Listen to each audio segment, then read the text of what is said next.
오늘 하나님의 말씀은 마가복음 1장 1절에서 8절 말씀입니다. 함께 읽겠습니다. 하나님의 아들 예수 그리스도의 복음의 시작이라. 선지자 이사야의 글에 보라 내가 내 사자를 내 앞에 보내노니 그가 내 길을 준비하리라. 강야에 외치는 자의 소리가 있어 이르되 너희는 주의 길을 준비하라.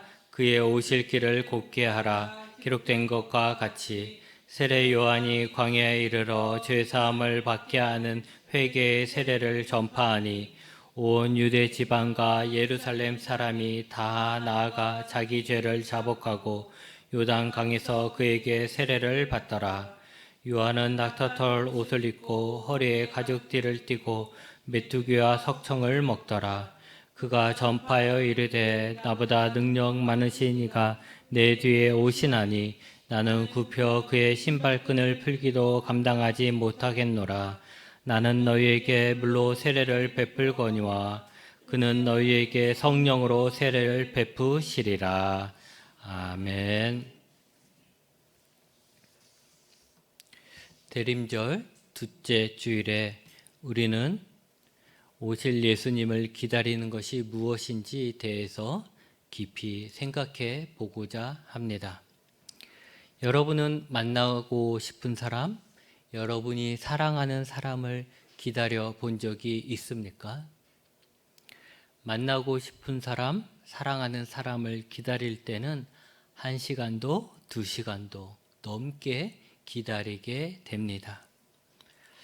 아마도 처음부터 2시간을 기다려야 한다라고 생각했다면 그렇게 안 기다리려는지도 모릅니다.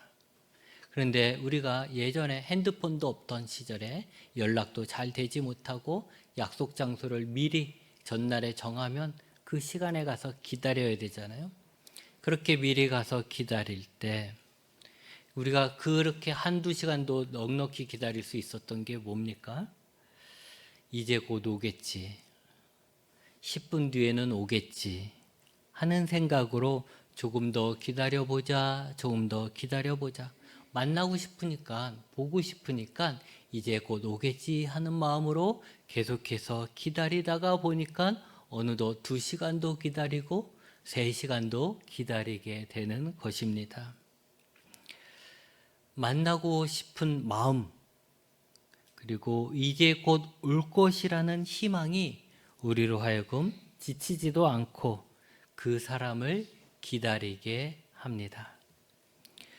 예수님은 제자들에게 다시 오실 것을 말씀하시면서 주의하라, 깨어있으라, 그때가 언제인지 알지 못함이라고 하셨습니다. 언제인지는 모르지만 주의하고 깨어있으라는 거죠.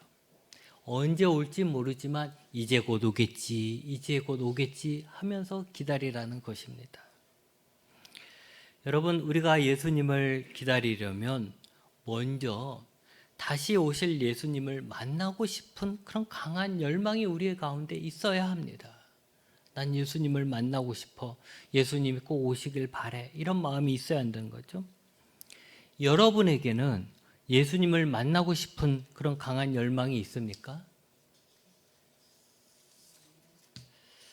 여러분은 왜 예수님이 다시 오시길 원하십니까? 사랑하는 예수님의 얼굴을 보고 싶어서 예수님이 오시길 원하십니까? 마치 스타를 기다리는 팬처럼 예수님을 사랑해서 예수님을 만나고 싶은 마음에 예수님을 기다릴 수도 있습니다. 그런데 여러분, 그 정도의 이유로는 우리가 예수님을 쭉 기다릴 수는 없습니다. 그래서 그런지 몰라도 요즘은 교회 안에 다니는 신앙생활 하는 사람들 중에서도 예수님이 늦게 오시면 좋겠다, 늦게 오시면 좋겠다, 예수님이 나중에 오시면 좋겠다, 이런 말 하는 사람들도 있죠. 이런 사람들은 예수님을 좋아하긴 하는데 그냥 예수님 얼굴 보고 싶은 건 있는데 그렇다고 해서 지금 당장 모든 것이 변하는 것에 대해서는 원하지 않는 것이죠. 그러니까 이런 이유로서는 우리가 예수님을 계속해서 기다릴 수가 없습니다. 우리가 아니, 모든 피조물이 예수님을 기다리는 것은 인자하신 예수님의 얼굴을 보기 위함이 아니라 다시 오실 예수님이 완성할 하나님의 나라를 기대하기 때문입니다. 인류의 역사가 시작되고서 그 어떤 사회도 완전한 사회는 없었습니다. 성경에 보면 인류의 역사는 아담의 타락으로 인해서 죄가 넘쳐나고 죄가 퍼져가는, 서로가 서로를 죽이는 역사였습니다. 그런 죄와 타락의 역사 속에는 늘 고통이 있었고 억울함이 있었고 후회가 있었고 원한이 있었습니다. 때로는 영웅이 나타나서 그런 역사를 내가 이제 새롭게 바꿔보겠다. 수많은 영웅이 나타났지만 그 영웅이 만든 역사 또한 늘 죄가 넘쳐나는 역사였고, 누군가에는 풍요의 시대였고 평화의 시대였다면 다른 누군가는 빼앗기는 피폐된 시대였고 억압의 시대였습니다. 인류의 역사에서 로마가 그 평화를 이루었다라고, 그렇게 풍요로웠다고 그렇게 자랑을 하잖아요. 그래서 로마 황제가 다스리는 곳에는 평화가 있다고 그렇게 이야기하지만, 또 그 로마로 인해서 로마의 전쟁 속에서 죽어가는 많은 사람들이 있었고, 땅을 빼앗긴 자들이 있었고, 노예로 팔려간 사람들이 있었던 거죠. 로마가 그렇게 배부를 수 있었던 게 자기들이 열심히 일해서 먹고 산 겁니까? 다른 나라를 정복 전쟁을 해서 거기서 빼앗은 거잖아요. 그러니까 인류의 역사는 늘 그랬다는 거죠. 우리나라가 잘 살기 위해서, 풍요롭기 위해서, 편안하게 살기 위해서 다른 사람들, 약한 나라를 짓밟고 그들을 노예로 삼고 그들의 것을 빼앗았던 거예요. 지금도 마찬가지입니다. 지금도 대통령 선거 때마다 나와서 하는 이야기는 자신이 대통령이 되면 이 나라의 모든 문제를 다 해결해줘서 모든 사람들이 잘 살 수 있을 것처럼 그렇게 말하지만 자신의 말을 지킨 사람은 아무도 없습니다. 사람들은요, 자신들의 이익을 추구할 뿐 다른 사람들의 고통에는 관심을 보이지 않습니다. 시대는 발전했다고 하죠. 그래서 시대는 이제 뭐 로봇도 만든다고 하고, 뭐 이제 달을 넘어서 이제는 뭐 화성에도 간다고 그러고, 우주를 개척한다고 하고, 막 그렇게 이야기해요. 막 발전했다고 그렇게 얘기하는데, 실제로 우리가 오늘도 살아가고 있는 이 사회에서 우리가 느끼는 것은 정이 점점 메말라 간다라는 거 아닙니까? 세상은 점점 흉악해지고 힘 있는 사람들만의 세상이 되어가고 있는 거 아닌가, 그런 생각을 하게 됩니다. 이럴 때 대부분은 그래, 좋은 세상, 평화로운 세상, 완전한 세상에 대한 희망을 포기하죠. 현실이 그렇지 않으니까 포기해버려요. 꿈을 포기하고 현실에 적응하며 조금이라도 이 세상 속에서 내 것을 더 챙기려고 자신도 악해지려고 합니다. 그런데 어떤 사람은요, 악이 넘쳐날수록, 세상이 타락할수록 평화의 시대를 만들어줄 메시아를 더 간절하게 기다립니다. 여러분, 우리가 예수님을 기다리는 것은 예수님이 완성하실 하나님의 나라에 대한 소망이 우리 가운데 있기 때문입니다. 오늘 말씀해 보면 세례 요한이 등장합니다. 세례 요한은 예수님의 길을 예비한 자입니다. 많은 사람들이 있었는데 그 중에서 세례 요한이 예수님의 길을 준비하는 자가 될 수 있었던 이유는 무엇일까? 그것은 그가 적당히 세상과 타협하면서 그 속에서 편안하게 사는 삶이 아니라 메시아가 만들 하나님의 나라, 완전한 평화의 그 나라를 간절히 사모하며 도시가 아닌 광야로 나갔기 때문입니다. 세례 요한의 아버지는 제사장이었습니다. 그러니 그도 당연히 제사장이 될 것이었습니다. 그 당시에 제사장은 고위 관리직이었어요. 그러니까 세례 요한은 그냥 좋은 집에서 살다가 그렇게 제사장으로 취직해서 계속해서 그냥 잘 살면 되는 거예요. 그런 삶을 살 수 있었던 거예요. 뭐 금수저까지는 아닐는지 몰라도 어쨌든 그런 좋은 집안에 좋은 수저를 물고 태어났던 것이죠. 그런데 그는 그 출세의 길을 버렸습니다. 그는 편안한 도시를 버리고 광야로 갔습니다.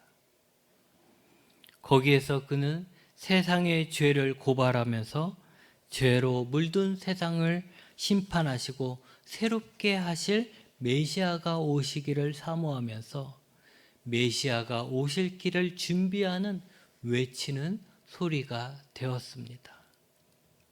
그는 좋은 비단 옷을 버리고 낙타털 옷을 입었습니다. 그는 맛있는 음식을 버리고 가난한 유목민이 먹는 메뚜기와 석청을 먹었습니다. 그의 삶은 정말로 불편한 가난한 삶이었습니다.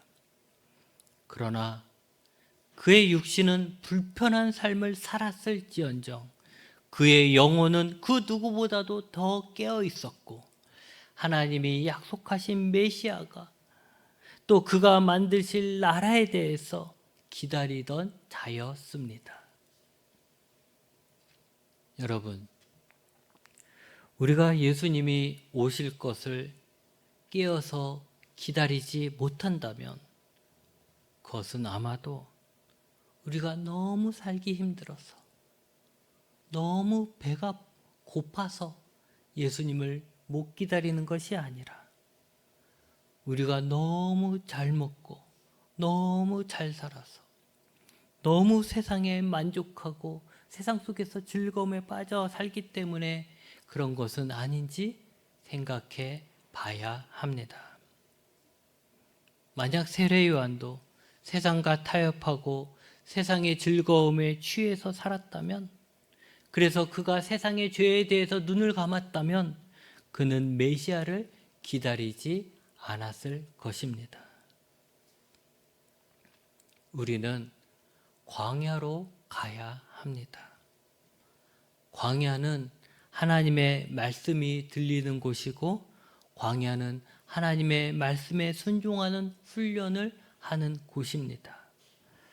광야만이 우리가 우리의 구원자를 바라보며 기다릴 수 있는 곳입니다. 세상적 성공이 우리를 하나님께로 이끄는 것이 아니라 세상적 실패가 우리를 하나님께로 이끕니다. 내가 가난해서 예수님을 못 믿어? 틀렸습니다. 내가 몸이 아파서 예수님을 못 믿어? 틀렸습니다. 내 자식이 잘못되어서 부끄러워서 예수님 못 믿어? 틀렸습니다. 오히려 우리는 세상 속에서 실패하기 때문에 예수님을 기다리며 바랄 수 있는 것입니다. 세상적 성공에 몰입해 있을 때 여러분에게 하나님은 어디에 계셨습니까? 내가 세상 속에 잘 나갈 때 하나님은 여러분에게 어디 있었습니까? 여러분이 돈을 많이 벌 때 여러분에게 하나님은 어떤 존재였습니까? 여전히 하나님이 여러분의 주인이십니까? 여전히 여러분의 가슴에는 하나님이 주신 사명이 있고 그 사명을 이루는 충성된 모습이 있습니까? 세상에 빠져 하나님이 주신 사명을 잃어버리고 사는 자들을 예수님은 깨어있는 자라고 하시지 않습니다. 그들은 세상에 빠져 잠들어 있는 자이고 예수님이 다시 오실 때는 그들은 책망받을 자들입니다. 우리는 책망받는 자가 아니라 깨어있는 자가 되어야 합니다. 예수님 오실 때 깨어있는 게 아니라 지금부터 계속해서 깨어 있다가 예수님을 만나는 것이죠. 세례 요한은 세례를 베풀면서 회개하라고 했습니다. 자신의 죄를 인정하고 그 죄를 뉘우치고 죄에서 벗어난 삶이 메시아를 만날 자의 기본적인 자세라는 것입니다. 우리도 그렇지 않습니까? 귀한 손님을 만나기 위해서 여러분 어떡합니까? 더러운 모습으로 귀한 손님 만납니까? 일하다가 흙이 묻고 잔뜩 기름이 묻었는데 그런 상태로서 귀한 손님을 만납니까? 그렇지 않습니다. 손님을 만나기 위해서 제일 먼저 하는 것이 우리가 깨끗하게 씻는 것입니다. 우리 옷에 뭐가 묻었으면 그것도 깨끗하게 세탁을 해서 깨끗한 옷으로 갈아입습니다. 집에서 만난다면 어떡합니까? 집을 대청소하죠. 집을 깨끗하게 해요. 그것이 손님을 만나는 기본적인 자세입니다. 그렇다면 우리가 예수님을 만난다면 우리도 우리를 깨끗하게 해야 하지 않겠습니까?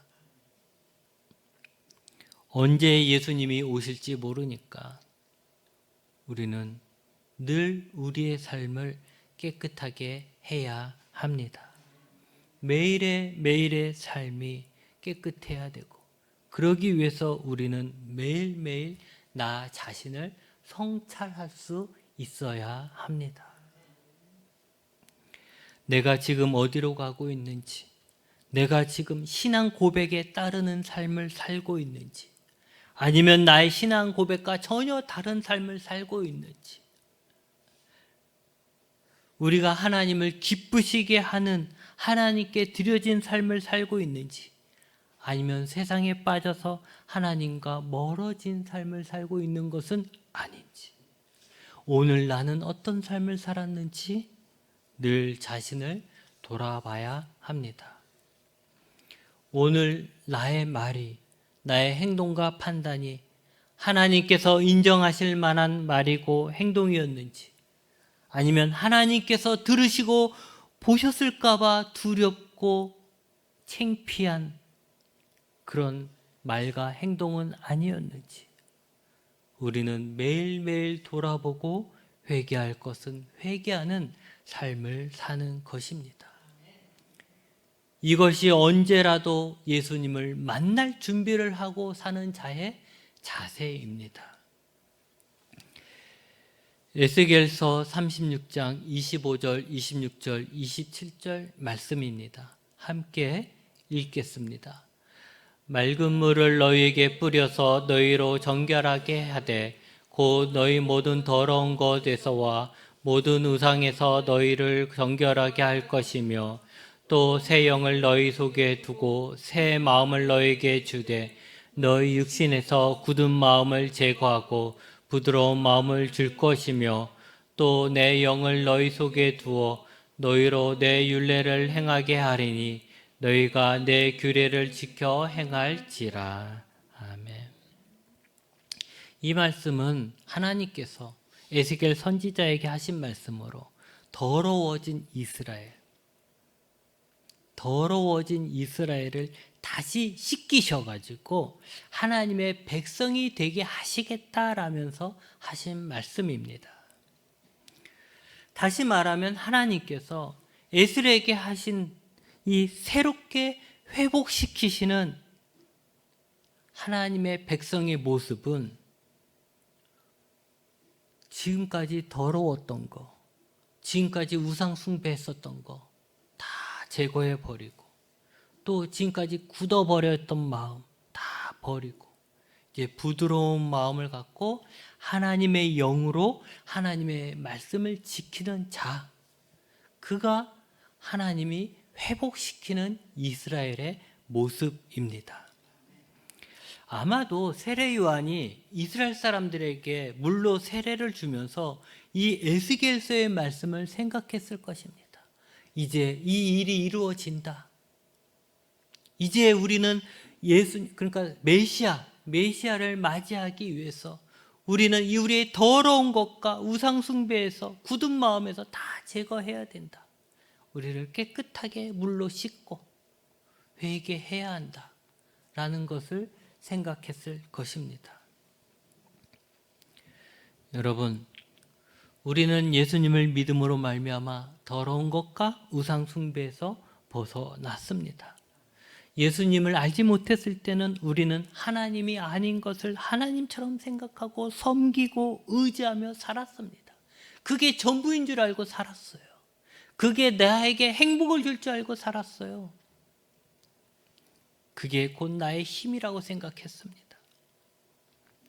그런데 하나님이 아닌 것을 하나님으로 섬기며 사는 것이 곧 하나님과 원수로서 사는 거였던 것입니다. 그러나 이제는 우리가 예수님을 통해 하나님을 알게 되고 하나님의 자녀가 되어 하나님만을 섬기는 자가 되었습니다. 그렇기 때문에 여러분, 우리는 우상 숭배를 멈춰야 합니다. 우상이 다른 것이 아니고 나 제사 안 드려 이게 아니고 하나님이 아닌 것들로 우리를 만족하게 하는 것들이 다 우상입니다. 하나님이 주신 것으로 만족하고 하나님만이 우리에게 참된 기쁨의 근원이 되어야 하는데 하나님이 아닌 다른 것에 만족을 얻는 것이죠.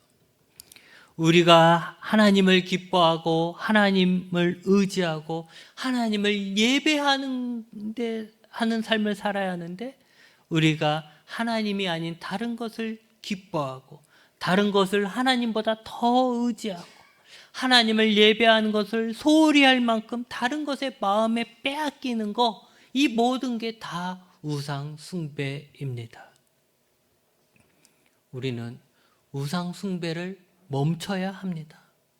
왜냐하면 우리가 우상을 숭배하고 있는 동안은 우리는 하나님을 사모하고 있지 않기 때문입니다.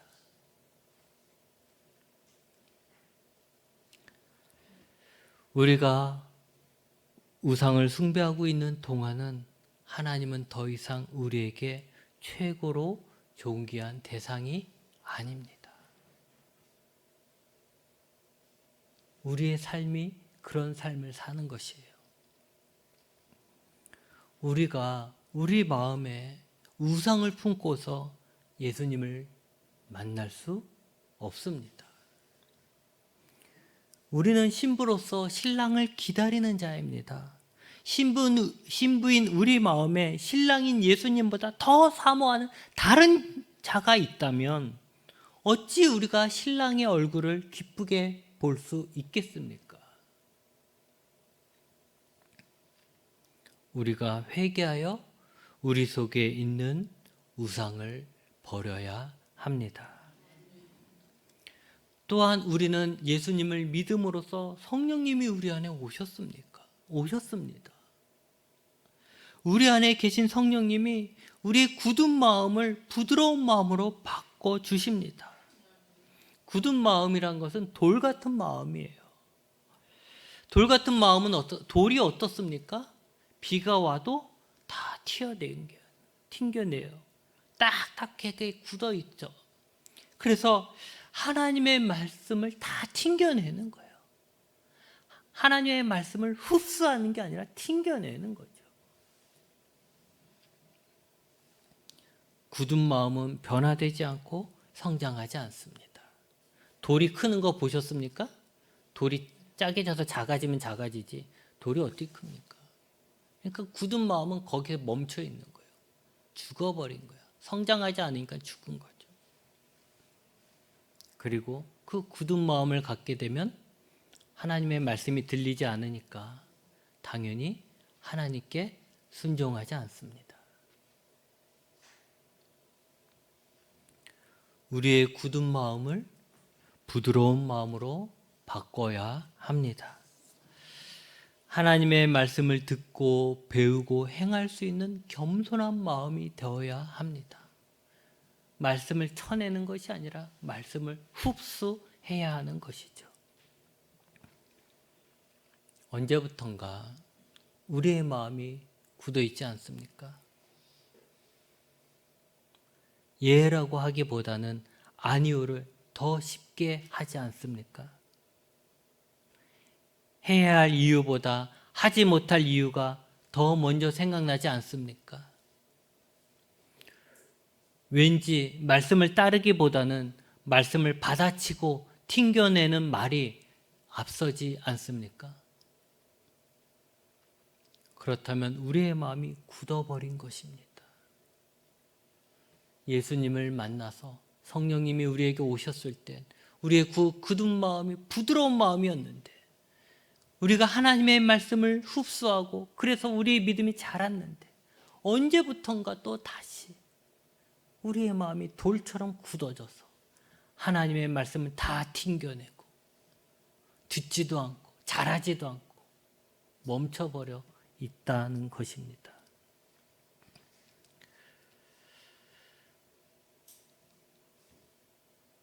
굳은 마음으로는 성령님을 담을 수가 없습니다.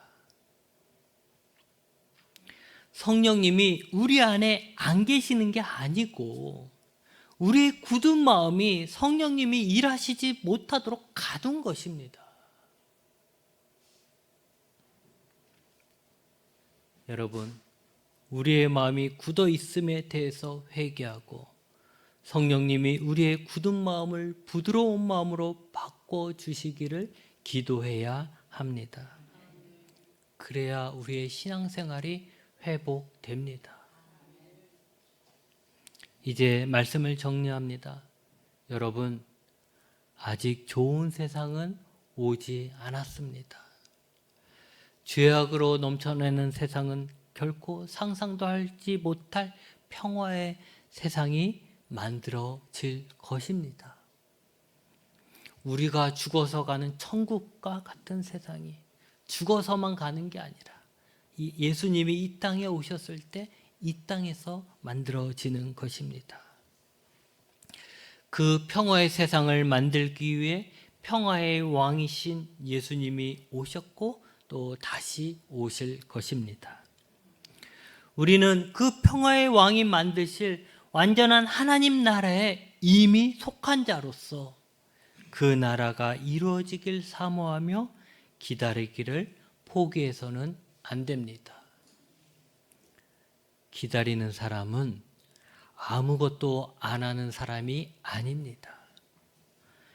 기다리는 사람은 예수님이 오실 길을 예비하는 사람이고 그분이 오실 것을 외치는 소리입니다. 세상에 취해 있지 말고 깨어 있어야 합니다. 깨어서 우리 안에 있는 더러운 것과 우상 숭배, 굳은 마음에 대해서 경각심을 갖고 회개하여 하나님만이 우리의 유일한 하나님이 되어야 하며 하나님의 말씀을 듣고 배우고 순종할 수 있는 부드러운 마음을 늘 갖추고 있어야 합니다. 여러분, 평화의 예수님을 마음에 모십시오. 그리고 예수님이 완성하실 가장 완벽한 평화의 나라, 하나님의 나라를 사모하며 기다리는 깨어있는 자가 되시기 바랍니다. 기도하시겠습니다.